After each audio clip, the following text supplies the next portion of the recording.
বন্ধুরা, এই যে আমার ফ্রাইড রাইস আজকে ছেলে মেয়ের ডিমান্ডে করলাম।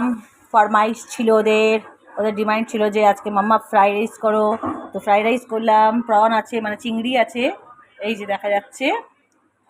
খুব একটা বড় নয়, আবার খুব একটা ছোটও নয়, ক্যামেরাতে ওরকম লাগে। এতে আছে মাশরুম, বিনস, গাজর, মটরশুঁটি, মাশরুম, এগস, আর আছে প্রন। এই হলো ফ্রাইড রাইস, আর বাসমতি চাল দিয়ে করেছি।